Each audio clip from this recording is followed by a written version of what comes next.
18th century, northern Nigeria. A warrior queen leads her army into battle.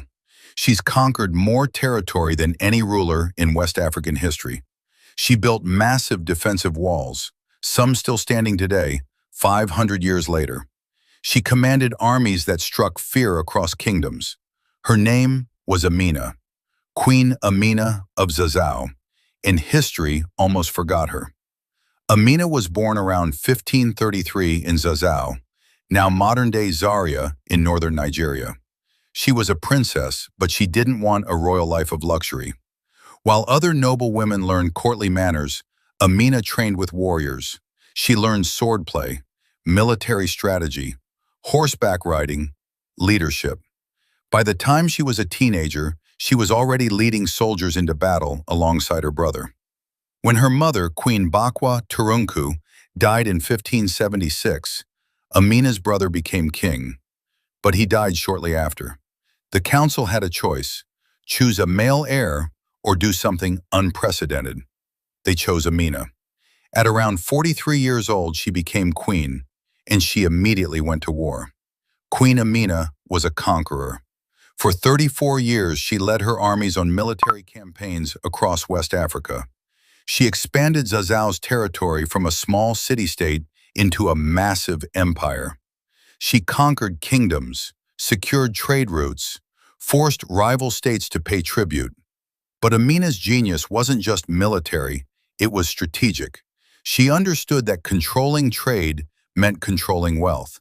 So she conquered the routes that connected the Sahara to the coast, trade routes for salt, gold, cola nuts, and slaves.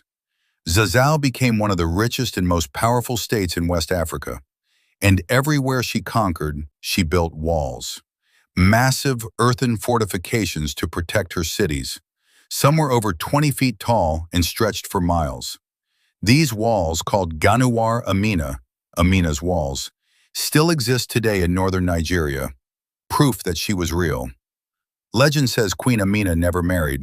Some historians say she took lovers from the kingdoms she conquered, then had them executed the next morning to keep her secrets safe.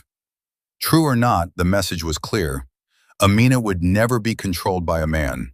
She ruled absolutely, commanded respect, inspired loyalty. Her reign lasted 34 years, a reign of conquest, prosperity, and power. But history tried to erase her, because she was a woman, because she was African, because colonizers rewrote the story of Africa to fit their narratives. For centuries, European historians dismissed her as a myth, a legend, not real. But the walls don't lie, the oral histories don't lie, the archaeological evidence doesn't lie. Queen Amina was real. Queen Amina of Zazzau conquered kingdoms, commanded armies, and built an empire. She proved that power has no gender. Today, statues of her stand in Nigeria. Her face is on currency. Her story is taught in schools. But for too long, the world didn't know her name. Queen Amina, the warrior queen who refused to be forgotten.